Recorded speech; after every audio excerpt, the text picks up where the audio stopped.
Kings are great. રાજા મહાન છે.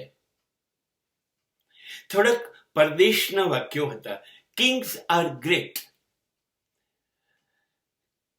Kings are always right. Kings do never wrong. રાજા ક્યારેય ખોટું કરતો નથી. રાજા મહાન છે. રાજા જે કરે એ સાચું છે. આવું બધું એ જમાનામાં કહેવાતું હતું. હા, અત્યારે ન કહી શકાય. અત્યારના માણસોને તો રાજા કહેવા કે કેમ એ પણ શંકાસ્પદ છે. પણ એ રાજાઓ હતા. એના થોડાક કારણો. એક તો એ એટલે રાજા હતા કે એની પાસે બધું હોય, બધું જ હોય. લગભગ બધા સુખ, બધી સાહેબી, બધું જ એની પાસે હોય. એટલે આ જે રાજાઓ હતા ને એ સંતોષાયેલા હતા, ધરાયેલા હતા. પછી એને બધું હોવાથી બધું જોઈ લીધું, ભોગવી લીધું, એટલે એને કોઈ ઈચ્છા જ ના થાય કે હું આમાં રહી ગયો.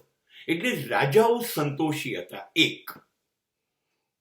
બીજું, રાજા એ જ બને જેની પાસે શૌર્ય હોય, બહાદુર હોય, તાકાત હોય, શ્રેષ્ઠ, સૌથી વધુ શક્તિ હોય, એ રાજા બને. તો રાજાઓ બહુ ડરપોક નહોતા, બીતા નહોતા. એટલે ગમે ત્યારે શ્રેષ્ઠ નિર્ણયો લેતા હતા. રાજા ડરપોક નહોતા, બીકણ નહોતા, હિંમતવાળા હતા. રાજા સ્વાર્થી નહોતા. એટલે રાજા એ એની પ્રજાનું હિત કરતા હતા.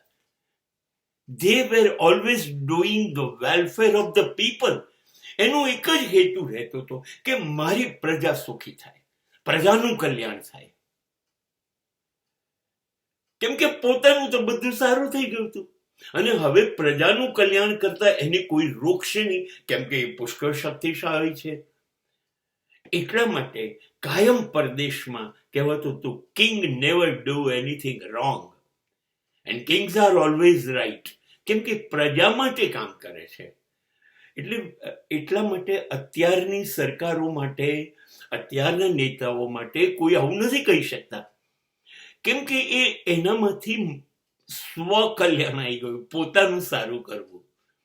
પ્રજાનું સારું કલ્યાણ વાળી વાત એ લોકોના હાથમાંથી નીકળી ગઈ. અને માટે વી can not say now in this time that the king are doing the all right things. No. અત્યારે તો શક્ય છે કે રાજાઓ જ ખોટું કરતા હોય. નહીં, એ જમાનામાં આવું નહોતું. માટે કહેવાતું હતું, કિંગ્સ આર ઓલવેઝ ગ્રેટ.